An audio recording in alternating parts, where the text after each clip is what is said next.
Hey everybody, Terrible Dactyl here. Today we're taking a look at a really classic Carnegie Collection figure, one of the original ones that came out in 1988. This is the Carnegie Collection Apatosaurus, which was produced, at least in the early days, by both Safari and Schleich. Each company produced one for different markets. We can talk about that in a little bit. Today I want to give you a quick overview of this figure, one of the largest in the Carnegie collections, one of the largest figures that Safari ever produced.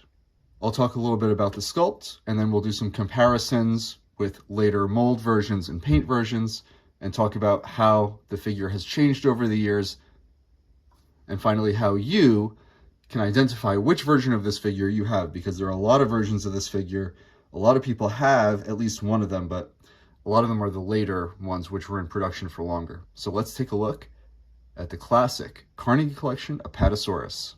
I want to start by looking at what is basically the original version of this figure. I don't know if it's necessarily the original one chronologically, because there's some evidence that the doll wash version came out, at least was released in the United States a little bit before this one.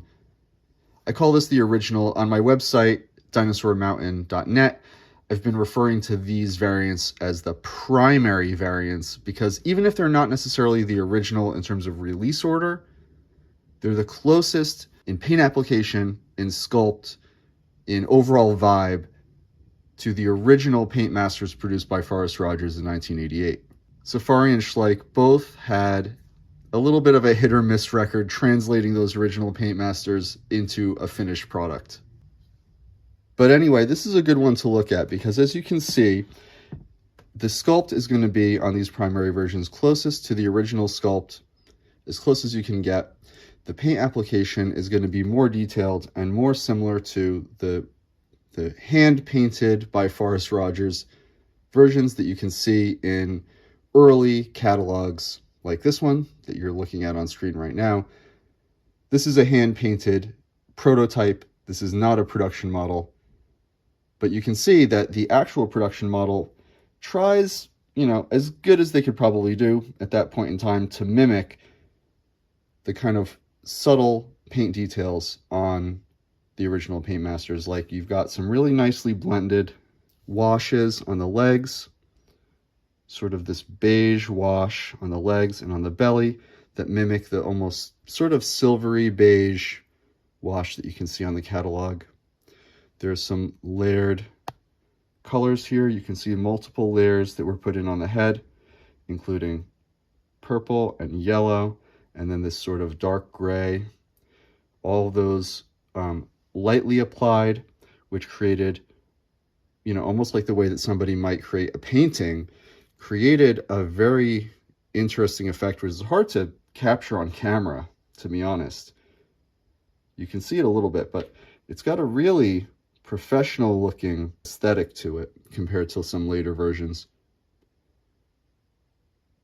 The colors are very highly blended.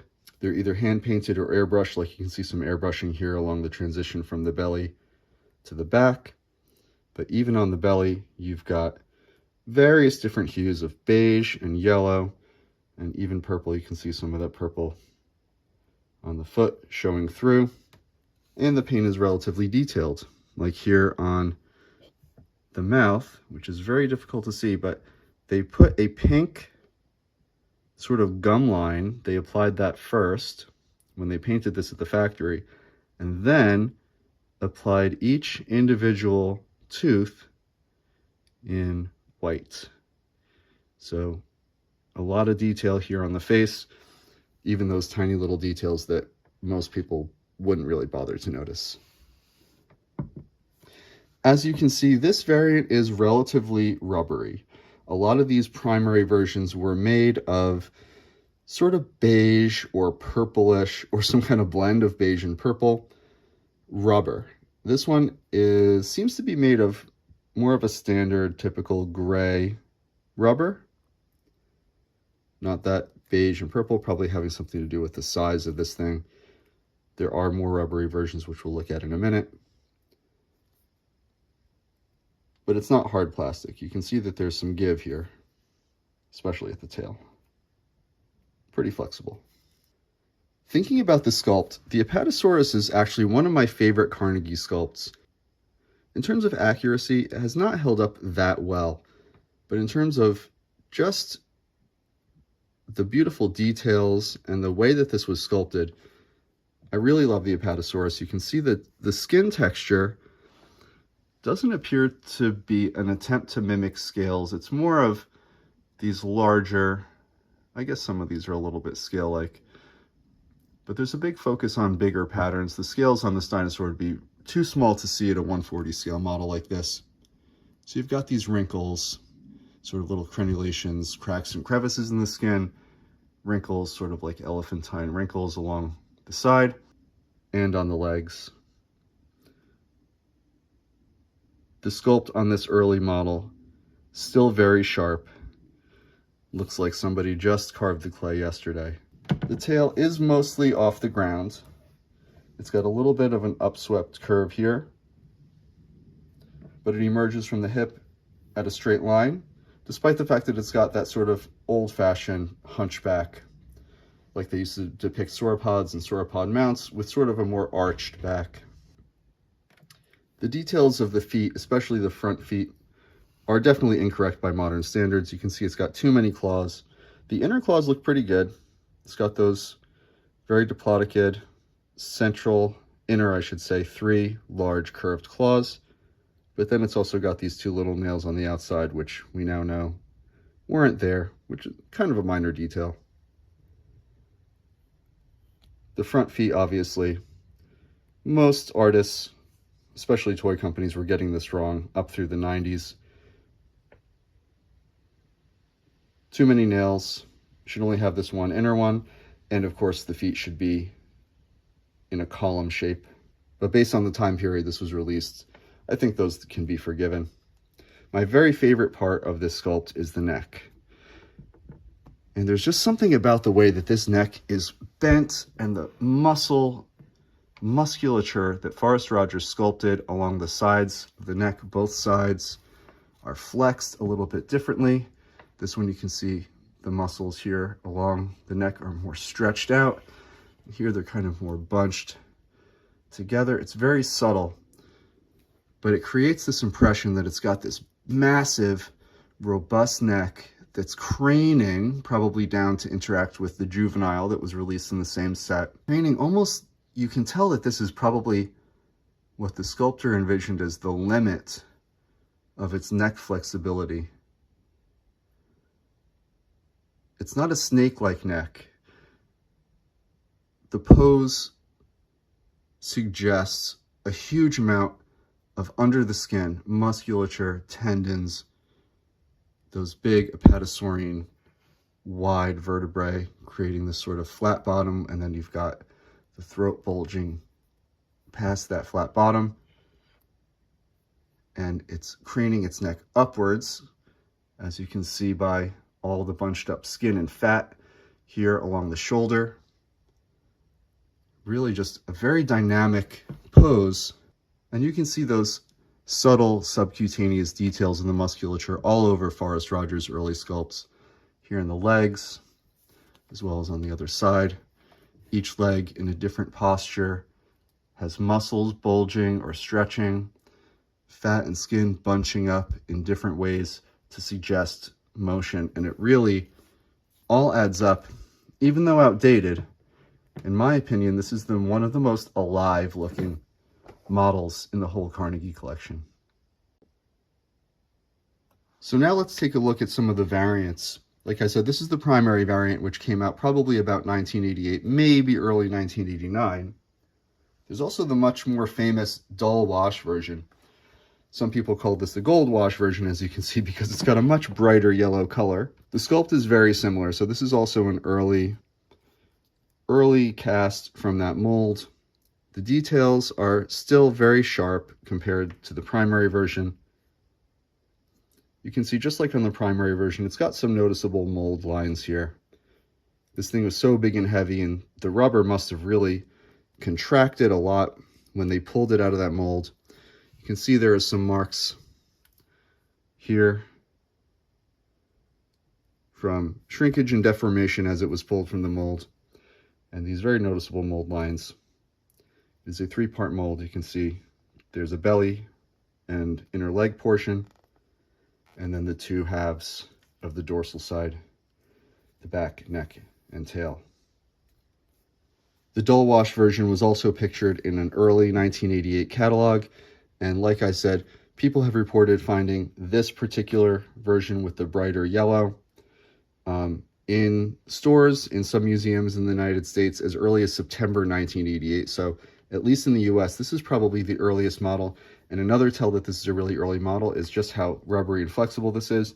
I showed you the flexibility of the primary version. This one is way more flexible, very, very rubbery, but it still has a lot of those same layers of purple and yellow paint. Like you can see here, some of them are showing through on the foot. There's a little bit of purple. You can see there's layered grays and yellows, and it still seems to have the same detail on the teeth. I'm not sure if you can see this on camera, but it's got that pink wash under the teeth. Teeth are not as detailed on this one. They seem to be, maybe the white paint is running a little bit due to that looser wash that was used on this model. Other than the difference in color, these two are practically identical. The next significant variation of the Carnegie Apatosaurus is what I call the Twilight version, because it was part of a photo shoot that was done for the 1990 Safari catalog. Most of these were produced in 1989. It's got less yellow or duller yellow. The teeth on this version, you can see, are much less detailed. It's just a big wedge of white painted over the mouth. None of that pink. Much more simplified paint applications. It's really just got the dark gray, which is the base color, and then it's got this mustard yellow, gold wash, airbrushed lightly over the legs and over the head. A big difference with this set is that even the tail here, you can see this is made of a much denser, harder PVC plastic than the rubber on the 1988 versions. Even the tip of the tail here is really inflexible. That's about as much give as it has. If I was going to snap it, I could bend a little bit more, but it's very, very hard compared to the old ones. Finally, the last of the Generation 1 variants is what I call the gloss wash version. And you can see here why. It's much more glossy. It's got shiny paint applied over the whole model. You can see some of that hard black paint from the Twilight version shows through, but it's got this application of glossier, very luminous layers of dark gray and also a very light sort of dark green wash that makes the whole thing shiny and almost gives it like this glowing appearance. The earliest I've seen this in a catalog is in the 1991 Schleich brochure, but it was probably out at least in 1989 based on the texture. It's still got that really hard, solid material like the 1991. And the fact that just a lot of those figures that were shown in that same Schleich brochure seem to be older. They were just reusing older models when they took those pictures. If you're having trouble figuring out which of these early versions you have, the most foolproof way to do it is to look at the embossed text, the info text on the bottom of the belly. So this primary version, which is one of the originals, you can see the text is centered. It's got that Miami, Florida on it. It's got Made in China on it. The name of the dinosaur, Apatosaurus, is in a much larger font. That's also true of the dull wash version. You can see it's got centered embossed text for the info text with a large Apatosaurus written there. On the Twilight version, something is going wrong with the mold at this point in production. You can barely see the embossed text. They've tried to cover it up like almost they're in the process of redoing it. The text is much larger. It's still centered, but this area of the mold that they carved out and remolded hides almost all of that text. So this needed to be redone. This is sort of a transitional piece in between the 1988 originals and the early 90s ones. Like this, from 1990 or 91. And you can see it's still got that same rectangle of smooth area on the belly. On the older ones, that's all scale texture there. This one's been smoothed over, and you can see that they reprinted or re-embossed the text, and now it is left aligned rather than centered. It still has that Apatosaurus in a larger font. In 1990 or 1991, Safari also did a major repaint on many of the original 80s Carnegie Collection dinosaurs. This is a 1990 version of Apatosaurus that is done in the classic green color. I call this the classic color because it's the most common. It's the one most people are familiar with. And in the case of Apatosaurus, this is the color scheme that it would have for the next 15 or so years, from about 1990 to when it was retired in 2014. Darn, did I say 15 years? Is that more like 25 years? You can see it's much brighter color. At this point in time, Safari was, I think, trying to make their models appeal a little bit more to kids. More kid-friendly, bright greens, bright oranges, things like that on a lot of the Carnegie figures in the early 90s. But you can see this still uses the original sculpt. The mold is getting a little fatigued, losing a little bit of detail here, but the paint application is still really nice and layered. And it still has that 1990 era embossed info text on the belly, just like the gloss wash version. Now, in about 1992, a lot of the old Carnegie molds were remolded, probably using some kind of pantograph machine, either to replace the old molds for some reason or to just increase production capacity. I do have some evidence that I think they were in production concurrently for at least a little while. This is the 1992 or 93 era Apatosaurus, and you can see it's a totally different mold. If you look closely, it's still got the same basic shape, but it's a lot bulkier. The details are a lot less crisp and a lot blockier. For example, compare the neck. This is the original sculpt, and this is the remolded version from 1992. Same on the feet. Check out that difference. This is the original sculpt, much closer to what was done by Forrest Rogers in 1988. And this was done by somebody not very familiar, I guess, with how to use a pantograph machine, or I don't know, maybe even copied by hand, which would be a little bit more impressive.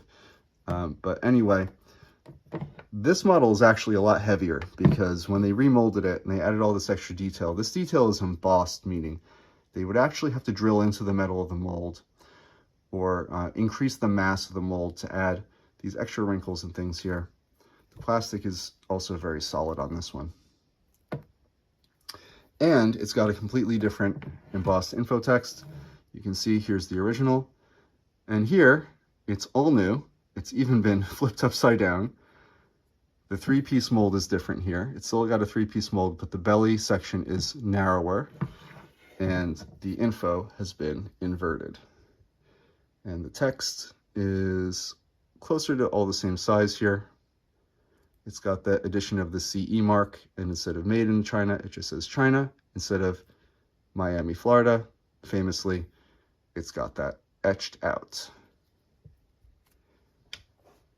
Whenever I show comparison pictures with the remolded versions and the originals, people always jump to the conclusion that the remolded versions are some kind of bootleg. They're made the same way that bootlegs are made, but these are official Safari products. And as far as I can tell, they mostly, maybe not immediately, but they replaced the originals with these. And these are much more common, which kind of gives a lot of the early Carnegie figures a bad reputation.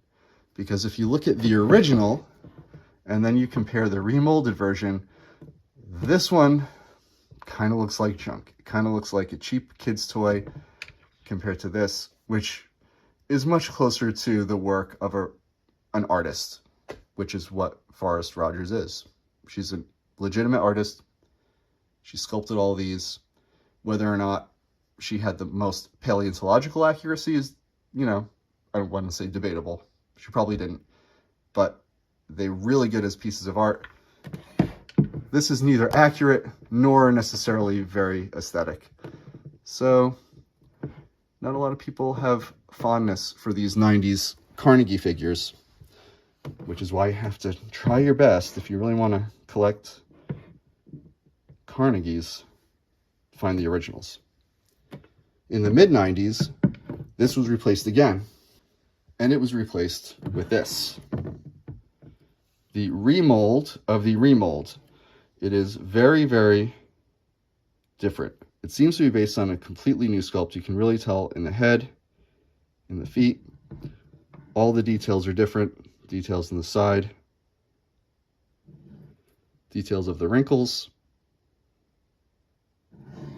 Obviously, this one is based on this one, but they're completely different models. One of the most noticeable differences is here.